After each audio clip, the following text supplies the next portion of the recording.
প্রতি বছর চড়ক পুজোর দিন এখানে এভাবে ঠাকুরঘর বানানো হয়। এখানে একটা ছোট্ট গর্ত কেটে উনুন বানানো আছে, যেখানে মালসায় করে ঠাকুরের ভোগ রান্না হয় এবং পুজোর পরে সেই ভোগ জলে ভাসানো হয়। সন্ন্যাসীরা স্নান সেরে নতুন বস্ত্র পরে ঠাকুরমশাইয়ের সামনে এসে বসলে ঠাকুরমশাই উত্তরী মন্ত্র পড়ে তাদের গলায় পরিয়ে দেবে।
এই 15 যাচ্ছে।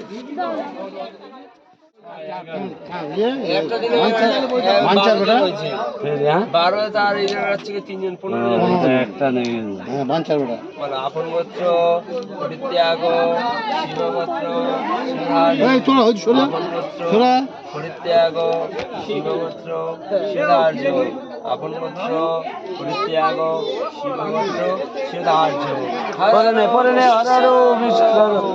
প্রণাম কর, প্রণাম করে পয়সা দে ঠাকুর মশাই, হালখাতা না নমস্কার। ভাই কই? সবাই ফল মূল সাবু খেতে এসেছে।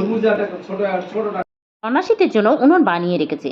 রাত 3টের সময় উঠে মালসায় করে আতপ চালের ভাত রান্না হবে ওদের জন্য, আর সেই ভাত কলা পাতায় ঢেলে খেতে দেয়া হবে ওদেরকে। মালসাগুলিতে জল আলু দিয়ে জেলে দিয়েছে। জল আলু কিছুক্ষণ ফোটার পর আতপ চাল দেয়া হবে, যাতে আলুটা ভালোভাবে সিদ্ধ হয়। খুব প্রয়োজন ছাড়া এখানে একদমই কথা বলা হয় না, আর খাওয়ার সময় তো একদমই নিস্তব্ধতার মধ্যে খেতে হয়। কথা বলা তো দূর, কোনো আওয়াজ কানে এলে খাওয়া বন্ধ হয়ে যায়। মালসার জলগুলো ভালোভাবে ফুটে গেছে, এবার চাল দিয়ে দেবে। বন্ধুরা, আমি জাল দিতে দিতে ভিডিও করছি, আর কাকিমা মালসায় জল আলু চাল দেয়া নেড়ে দেয়া এইসব দিকটা দেখাশোনা করছে। বুঝতেই পারছো, এতগুলো মালসা একসাথে জাল দিয়ে ভাত রেডি করা বেশ কঠিন কাজ। মালসাগুলোতে চালও পড়ে গেছে। এবার অবশ্য সন্ন্যাসীরা এসে গেছে একটু জাল দেওয়ার জন্য। প্রথমে আমরাই শুরু করেছিলাম। উনুন থেকে মালসা তুলে নেওয়ার পর ওদের একটু করে উনুনে জল দিতে হয়। 2টো মালসার ভাত হয়ে গেছে, এগুলো একটু বাকি আছে। অনেক ছোট ছোট বাচ্চারাও সন্ন্যাসী হয়, ওরা জাল দিতে পারে না, তাই আমাদেরকেই জাল দিতে হয়। এই গ্রামে বাবা শিবের নামে জমি গ্রামবাসীদের মধ্যে ভাগ করে দেয়া আছে। এই গ্রামে আছে 2টো পাড়া। এবছর 60 জন সন্ন্যাসী হয়েছে, 30-30 করে 2টো পাড়ায় ভাগ হয়ে যাবে। একটা করে পাড়ার 2টো ফ্যামিলির উপরে পড়বে এই সন্ন্যাসীদের দায়িত্ব। আমাদের পাড়াতে 30 জন সন্ন্যাসী 15 জন আমাদের ভাগে পড়েছে, আর 15 জন আরেকটা কাকিমাদের।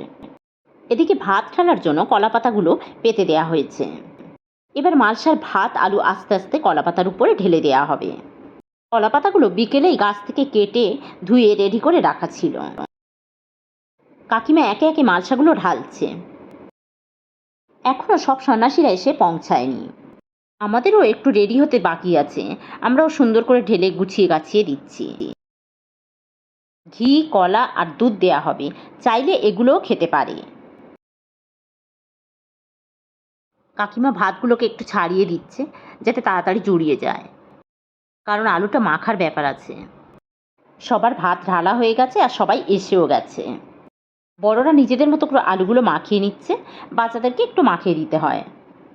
যেহেতু খাওয়া শুরু করলে কথা বলা যায় না, তাই যা কিছু দেয়ার শুরুতেই দিয়ে দিতে হয়। ওরা সবাই মিলে সব কিছু ভালোভাবে রেডি করে নিয়ে একসাথে খাওয়া শুরু করে। বন্ধুরা, এটা হলো সন্ন্যাসীদের উত্তরে নেওয়া থেকে শুরু করে ভোরবেলা উঠে মালসার ভাত খাওয়া পর্যন্ত একটা প্রথম দিনের পর্ব।